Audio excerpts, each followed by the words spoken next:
আল্লাহ পাক রব্বুল আলামিন দয়ার নবী মায়ার নবী রহমাতুল লিল আলামিনকে দুনিয়াতে পাঠাইছেন। ওই নবীজির জামানায় একটা যুবক সে গুনাহ করে করে রসুলের কাছে আসলো। রসুলকে ডাক দেয়া বলে, ও আল্লাহর পয়গম্বর, আজকে আলোচনা হবে যুবকদেরকে নিয়ে। আজকে শুধু যুবকদেরকে নিয়ে আলোচনা হবে। এ কলিজার টুকরা যুবক, এই দুনিয়ার মায়ায় পড়ে কত কিছু করতেছো। আল্লাহ রসুলের জামানায় একটা যুবক সে কাফন চুরি করত। তার পেশা ছিল সে কাফন চুরি করত, জীবিকা অর্জন করত। মানুষ যখন অন্ধকার খবর, ওই অন্ধকার খবরে যখন লাশটাকে রেখে আসতো, আমাদের আত্মীয় স্বজন যদি মারা যায় যেরকম, তাদেরকে সাদা কাপড়ের প্যাকেট বানাইয়া ওই অন্ধকার খবর, ওই অন্ধকার কবরে যেরকম ভাবে রেখে আসি, ওই অন্ধকার কবরে রাখার পর ওই আল্লাহর বান্দা যুবক তার কাজই ছিল মৃত ব্যক্তিদের কাপড়কে চুরি করে বাজারে নিয়ে বিক্রি করা। আর এই টাকা দিয়ে সে তার পরিবার চলাইতো। তার পরিবারকে সে লালন পালন করত, পরিবারের জন্য কষ্ট করত। এই টাকা পয়সা দিয়ে সে জুয়া খেলতো, মদ খাইতো, নেশা পানি করত। রে কলিজার টুকরা যুবক, হুট করে একদিন মদিনায় একটা খবর, একটা যুবতী মেয়ে মারা গেল। তার আত্মীয় স্বজনরা তাকে গোসল দিয়ে সুন্দরভাবে পবিত্র বানাইয়া, তার পিতা মাতা তাকে পবিত্র বানাইয়া সাদা কাপড়ের প্যাকেট করে ওই খবরে নিয়ে রাখে আসলো। ওই খবরে নিয়ে রেখে আসলো। রাখার পর ওই আল্লাহর বান্দা যুবক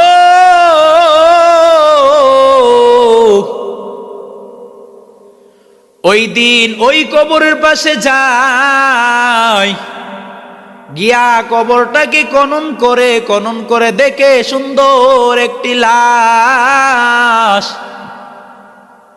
এই ঘটনাটা নবী করিম সাল্লাল্লাহু আলাইহি ওয়াসাল্লামকে বলতেছে। আর যুবক কান্না করি, ও পয়গম্বর নবী, আমি মারাত্মক বড় গুনাহ করে ফেলেছি। ও নবী,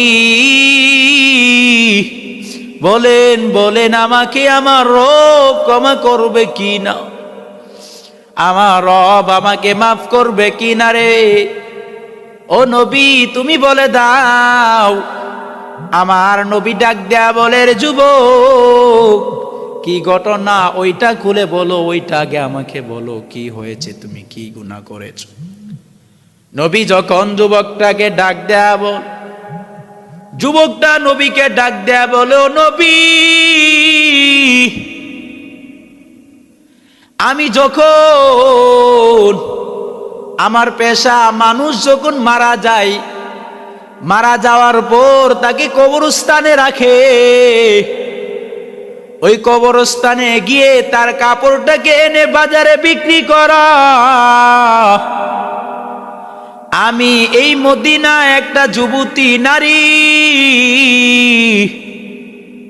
মারা যাওয়ার পর তার কবরটাকে খনন করে যখন তার এই কাপড়টাকে টান দিলাম,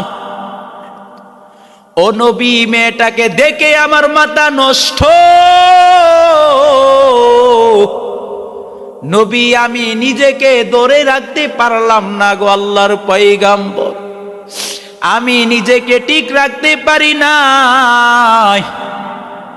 ও আল্লাহর পয়গম্বর, আমি ওই মেয়েটার সাথে জিনাহের কাজে লিপ্ত হয়ে গেল। এই মেয়েটার সাথে এক পর্যায়ে গিনা করতে করতে তার সাথে জিনা করে ফেলেছি, জিনাহের মধ্যে লিপ্ত। এক পর্যায়ে জিনাটা শেষ হলো। শেষ হওয়ার পর আমি যখন চলে যাইতেছি, আমাকে মেয়েটা ডাক দেয়া বলে, রে যুবক, তুই আমাকে কি করলি? আমার পিতা মাতা আমাকে পবিত্র করে এই কবরে রেখে গেল, আমার পিতা মাতা আমাকে সুন্দরভাবে গোসল করে সাদা কাপড় দিয়ে সাজাইয়া আমাকে রেখে গেল। এ নবীর আশিক, নবীর উম্মতের দল, গভীর মনোযোগ দিয়া কথাটা শুনবা, গভীর মনোযোগ দিয়া কথাগুলোকে শুনবা।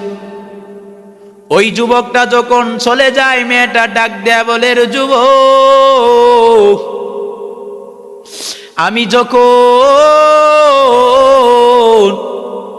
আমার বাবার ঘরে ছিলাম, আজ পর্যন্ত আমাকে কেউ দেখতে পারে নাই, আমাকে কেউ টাচ করতে পারে নাই, আমার এই চেহারাটাকে কেউ দেখতে পারে নাই। এ যুবক, তুই আবার সচিত্রটাকে নষ্ট করলি,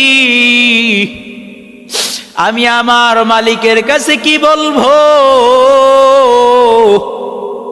আমাকে নাপাক করে দিলি।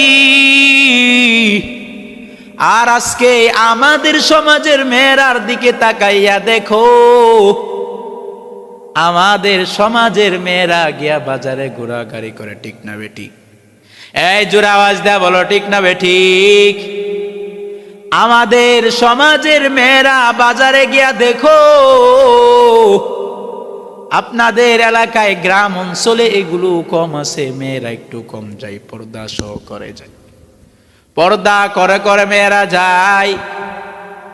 ও বাবা, কিন্তু শহর এলাকায় গিয়া দেখো, ওই শহরের মেয়েরা দেখো কেমন জানি চুলগুলো ছেড়ে হাঁটতেছে। ও বোন আমার, ও কলিজার টুকরা আম্মা জান, তুমি একবার চিন্তা করে দেখো, ওই আল্লাহর বান্দিকে কেউ দেখতে পারে না, তার চেহারাটাকে আজ পর্যন্ত কেউ দেখতে পারে নাই। ওই আল্লাহর বান্দি মারা গেল, এক যুবক অপকর্ম করলো, তারপরে লাশ সে জবাব দিতেছে। আর আজকে আমাদের বোনেরদের দিকে তাকাইয়া দেখো, তারা বাজারে চুলগুলো ছেড়ে হাঁটাচলা করে, ঠিক না বেঠিক? তারা এমন ভাবে হাঁটে, আবার মেকআপ করে। আমার বোন, ও আম্মা জান, আমি তোমাদেরকে বলি, কারণ একটা মহিলা 14 জন পুরুষের সামনে যেতে পারবে কয়জন? এই জোরে আওয়াজ দে, বলে কয়জন? একটা মহিলা 14 জন পুরুষের সামনে যাইতে পারবে। আল্লাহ পাক রব্বুল আলামিন তার উপর পর্দাটাকে ফরজ করে দিছে। 14 জনের মধ্যে 5 জন বাপের মতন, 5 জন বাপ, চাচা, মামা, শ্বশুর, দুধ বাপ, ভাইয়ের মতন 5 জন, ভাই, দাদা, নানা, নাতনি, দুধ ভাই, আবার ছেলের মতন 4 জন, নিজের ছেলে, ভাইয়ের ছেলে, বোনের ছেলে, মেয়ের জামাত।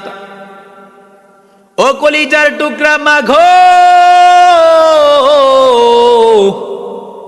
এই তুমি মোট 14টি পুরুষে, এই 14 জন পুরুষের সামনে যেতে পারো, কিন্তু আজকে আমার বাংলাদেশের মার দিকে তাকাইয়া দেখো, আমার বাংলাদেশের বোনের দিকে তাকাইয়া দেখো, শহরে মেয়েদের জন্য, বোনেদের জন্য হাঁটা যায় না। এই ইমানদার মুসলমান আল্লাহর গোলাম, ওই যুবতী নারীটা যখন, মেয়েটা যখন যুবকটাকে ডাক দেয়া বলে, আরে যুবক, তুই আমার কি সর্বনাশ করলি, আমি আমার রবের কাছে কি জবাব দিব। এই ঘটনা যখন দয়ার নবী, মায়ার নবী রহমাতুল লিল আলামিনকে শোনা, এটা বলার পর নবী আমার ডাক দেয়া বলে, রে যুবক, আমার চোখের সামন থেকে দূর হয়ে যা, তোর কোনো ক্ষমা নাই। আল্লাহর পক্ষ থেকে যদি কোনো বাণী আসে, আল্লাহর পক্ষ থেকে যদি কোনো কথা আসে, আমি তোকে জানাইয়া দিই। ওই আল্লাহর বান্দা যুবক একটা পাহাড়ে চলে গেল। এ কলিজার টুকরা যুবক আমার, এ বন্ধু গো, ও বন্ধু, মনটা লাগাইয়া কথাটাকে শুনো, দিলের কানটা লাগাইয়া কথাগুলা শুনো। ওই আল্লাহর বান্দা যুবক পাহাড়ের উপর গিয়া মালিককে ডাক দেয়া বলে, ও দয়ার মালিক, আল্লাহ তুমি ছাড়া তো আমার আর কেউ নাই, খলাকতানি ওয়া আনা আবদুক। ও দয়ার মালিক, আমি তো তোমার বান্দা, তুমি আমাকে সৃষ্টি করেছো। ও আল্লাহ, আমি শয়তানের দুকাই পড়ে গুনাহ করে ফেলেছি, আমি শয়তানের দুকাই পড়ে জীবনটাকে নষ্ট করে ফেলেছি। ও দয়ার মালিক, তোমার নাম তো রহমান, তোমার নাম তো রহিম, তোমার নাম তো গফফার। ও দয়ার মালিক, তুমি যদি ক্ষমা না করো, বলো বান্দা কার কাছে যাবে রে মাবুদ। ও আল্লাহ, তুমি যদি মাফ না করো, তুমি যদি ক্ষমা না করো, বলো বান্দা কার কাছে গিয়ে হাত পাতবি। বান্দার তো আর কোনো রাস্তা নাই, তুমি তো মাফ করার মালিক। ওই আল্লাহর যুবক, ওই কলিজার টুকরা যুবক কি করলো? 40টা দিন পর্যন্ত কান্নাকাটি করতেছে। কান্নাকাটি করার পর হুট করে আমার আল্লাহর মনটা কেমন জানি নরম হয়ে গেল। আল্লাহর বড্ড মায়া লাগলো। আল্লাহ ডাক দেয়া জিব্রাইলকে ডাক দেয়া বলে, আরে জিব্রাইল, যা যা যা তাড়াতাড়ি করে আমার দোস্তুকে খবর দেয়া দে, আমার দোস্তুকে জানাইয়া দে, ওই একটা পাহাড়ের উপর ওই জিনাকার যুবকটা যে একটা যুবতীর সাথে খারাপ কাজ করেছিল, বাজে কাজের মধ্যে লিপ্ত হয়ে গিয়েছিল, আমি আল্লাহ তাকে ক্ষমা করে দিছি, আমি আল্লাহ তারে মাফ করে দিছি। কারণ আল্লাহ পাক রব্বুল আলামিন জিব্রাইলকে ডাক দেয়া বলে, রে জিব্রাইল, যা যা যা তাড়াতাড়ি করে আমার দোস্তকে গিয়া বল, ও হাবিব, ও আল্লাহর পয়গাম্বর, ও আল্লাহর দোস্ত, তোমার কাছে যে ছেলেটা আসছিল, যে ছেলেটা জিনা করেছিল, যে ছেলেটা একটা যুবতীর সাথে খারাপ কাজ করেছিল, ওই আল্লাহর বান্দা যুবক ওই আল্লাহর কাছে তো কান্নাকাটি করছে, আমি রবের কাছে তো কান্না করছে, আমি রব আর ঠিক থাকতে পারি নাই। জিব্রাইল আলাইহিস সালাম সাল্লাম আল্লাহ পাক রব্বুল আলামিনের কথা মতো নবীর কাছে এসে ডাক দেয়া বলে, ও আল্লাহর পয়গম্বর, ও দয়ার নবী, মায়ার নবী, রহমাতুল লিল আলামিন, আল্লাহ আমাকে পাঠাইছে। ও নবী, আমি আপনাকে প্রশ্ন করব। নবী বলে, প্রশ্ন করো জিব্রাইল। জিব্রাইল ডাক দেয়া বলে, ও আল্লাহর পয়গম্বর, ও শেষ নবী, বলেন বান্দাকে রিজিক কে দেয়? নবী ডাক দেয়া বলে, আল্লাহই তো দেয়, আল্লাহই তো দেয় বান্দাদেরকে রিজিক। জিব্রাইল আবার বলে, ও নবী, বলে বান্দাকে কে খাওয়াইতেছে, বান্দাকে কে পড়ায়? নবী ডাক দেয়া বলে, আমার আল্লাহই তো তাদেরকে রিজিক দেয়, তাদেরকে ভক্ষণ করায়। আবার জিব্রাইল ডাক দেয়া বলে, ও নবী, বান্দা যখন গুনাহ করে ফেলে, বান্দা যখন খারাপ কাজ করে ফেলে, পাপ কাজ করে ফেলি, বলেন বান্দাকে কে ক্ষমা করে?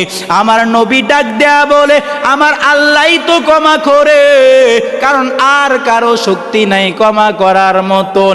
জিব্রাইল ডাক দেয়া বলে, ও নবী, ওই যুবকটা আল্লাহর কাছে তো কান্নাকাটি করছে, আল্লাহর কেমন জানি মায়া হয়ে গেল, আল্লাহ তাকে ক্ষমা করে দিছে।